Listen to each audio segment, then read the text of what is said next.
আদালত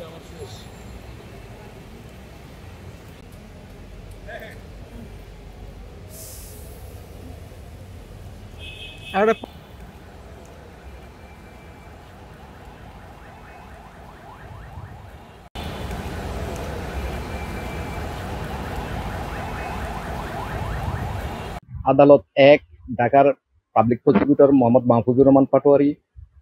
আজকে আদালত এজলাস উঠার পূর্ব মুহূর্তে একজন সাক্ষী আসে, নন বেলেবল ওয়ারেন্টের মূলে একজন সাক্ষী আসে, যদিও সে শেষ নিজের ইচ্ছায় এসেছে, পুলিশ তাকে আনে নাই।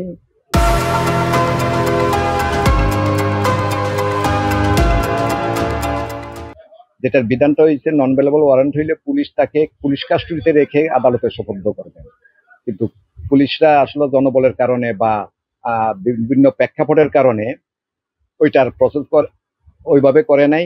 না করার কারণে পুলিশ তাদের কাছে একটা লিখিত অঙ্গীকারনামা নেয়, আপনি আগামীকাল বা এত তারিখের দিন ওই আদালতে গিয়ে সাক্ষী দিবেন। এই যাতে পুলিশ তাদেরকে ছেড়ে দেয়, তারা স্বইচ্ছায় আসে।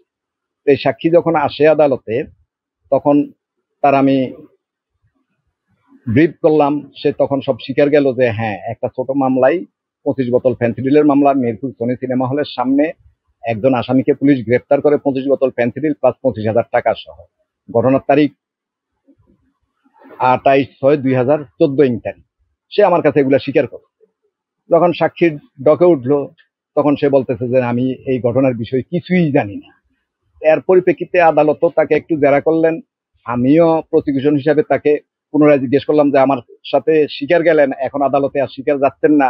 তখন আদালতও জিজ্ঞেস করছে ওই ঘটনার পরিপ্রেক্ষিতে। তখন আদালতের কাছে অনুমান হইল এবং আমাদের কাছে অনুমান হইল যে সে সত্য গোপন করিয়া সাক্ষী দিতেছে আসামিদের সাথে বায়াসড হয়ে। এই মাদক মামলাগুলোর বেশিরভাগ ক্ষেত্রেই আদালতে এই ঘটনাগুলাই ঘটে।